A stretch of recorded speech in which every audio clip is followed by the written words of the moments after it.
എടാ വർണ്ണകുമാറേ, എടാ എന്റെ മോളെ നിനക്ക് ഞാൻ കെട്ടിച്ചു തരാനായിട്ട് തീരുമാനിച്ചു. എടാ ഞാൻ എന്റെ മോളെ വളർത്തി എങ്ങനെയാണെന്നറിയാമോ?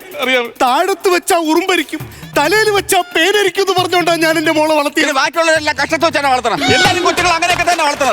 നിങ്ങൾ മാത്രമല്ല, കുടുംബക്കാരെല്ലാം കൂടെ അടിയോ. ഈ അളിയനെ ഒറ്റടുത്താണ് എനിക്ക് മിക്കതിന് കാരണക്കാരൻ. ഞാൻ എന്തോ ചെയ്യുന്ന നിങ്ങൾ? ഞാൻ പോടാ അവിടെ, എനിക്ക് പറയാനുണ്ട്.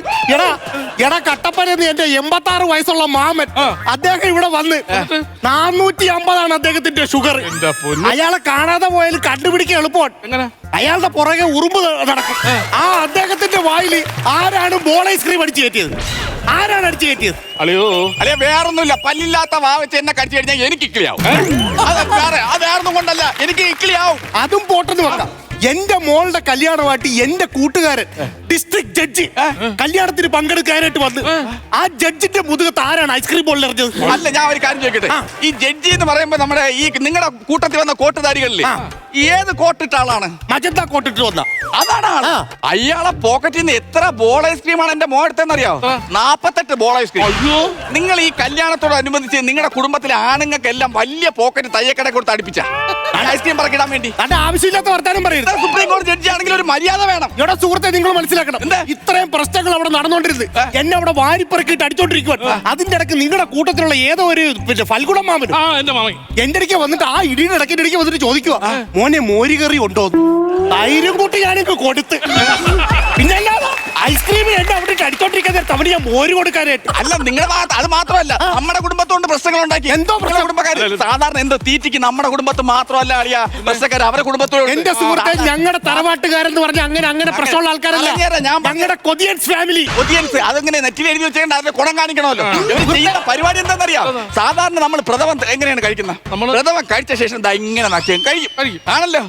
ഒരു നക്ക് നക്കാൻ 2 നക്ക് നക്കാം. ഇത് ഉള്ളം കയ്യിന്ന് ചോര വരുമ്പോൾ ആരെങ്കിലും നക്കോ?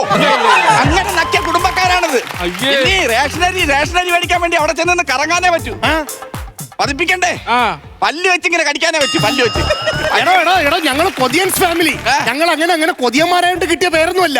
ഈ കൊതിയൻസ് ഫാമിലി എന്ന് പറഞ്ഞാൽ കൊതിയൻസ് ഫാമിലിയുടെ പേര് ഞങ്ങൾക്ക് പെട്രോൾ പമ്പ് ഉണ്ട്, കൊതിയൻസ് റിസോർട്ട് ഉണ്ട്, കൊതിയൻസ് തിയേറ്റർ ഉണ്ട്. അങ്ങനെ ഞങ്ങളുടെ ഫാമിലിയെ കുറിച്ച് ആവശ്യമില്ലാത്ത പറയരുത്. നിങ്ങളുടെ ഫാമിലി എന്തോ കാണിച്ചു കൂട്ടിയത്? ചെറിയ ഡിസ്പോസിബിൾ ഗ്ലാസ് കൊണ്ടുപോകാൻ പാത്രമില്ലാത്തതുകൊണ്ട് ഈ ചെറിയ ഡിസ്പോസിബിൾ ഗ്ലാസിനകത്ത് മൊത്തം പായസം അങ്ങ് അടുക്കി, എന്നിട്ട് തലേ ചുമന്നോട്ട് പോണത് ഞാൻ കണ്ടതാണ്. നിങ്ങളുടെ കുടുംബത്തിലുള്ളവർ ഞാൻ കണ്ടതാണ്. അത് മാത്രമാണ് വിഷയം. പിന്നെ ഇവരെ കുടുംബത്തുള്ള ഇനിയിപ്പം പെണ്ണിന്റെ ചിറ്റപ്പനെ മാമനെ അളിയനെ ഒക്കെ തിരിച്ചറിയണമെങ്കിൽ എന്ത് വേണമെന്നറിയാം? സർവീസ് സ്റ്റേഷനിൽ കൊണ്ടുപോയി ഓസിന് വെള്ളം അടിക്കണം. എല്ലാ ഐസ്ക്രീമിൽ കിടക്കുന്നുണ്ട്. എന്റെ മോളുടെ കല്യാണം എനിക്ക് ഒന്നുകൂടെ ആലോചിക്കണമെന്നാണ് ഞാൻ എന്റെ മോൾ അവള് എങ്ങനെ, ഞാൻ സത്യം പറട്ടെ, ഒരുപാട് ആലോചനകൾക്ക് അവൾക്ക് വന്നതാണ്. വക്കീലിന്റെ ആലോചന വന്ന്, ഡോക്ടറിന്റെ ആലോചന വന്ന്, എന്നിട്ട് ഇവനെ എങ്ങനെ ഇഷ്ടപ്പെട്ടു എന്നാണ് നമുക്ക് എനിക്ക് മനസ്സിലാകത്തു. അല്ല പക്ഷെ അത് വേറൊന്നും കൊണ്ടല്ലേ. നമ്മൾ ഈ സംഭവം കുടുംബക്കാരെ വിഷയമൊക്കെ ആണെങ്കിലും നമ്മൾ ഈ പിള്ളേരെ കൊണ്ട് ഉത്സവപ്പറമ്പിൽ ചെന്ന് കഴിഞ്ഞാല് പിള്ളേർക്ക് ഇഷ്ടപ്പെട്ട വലിയ കളിപ്പാട്ടമൊക്കെ നമ്മൾ മേടിച്ചു കൊടുക്കും. പക്ഷെ കൊച്ചുങ്ങള് ഈ തറയിൽ പൊട്ടിക്കിടക്കണ ബലൂണെ പറക്കിയെടുക്കും. അങ്ങനെ കരുതിയാ മതി, അല്ല വേറെ വിഷയമൊന്നുമില്ല.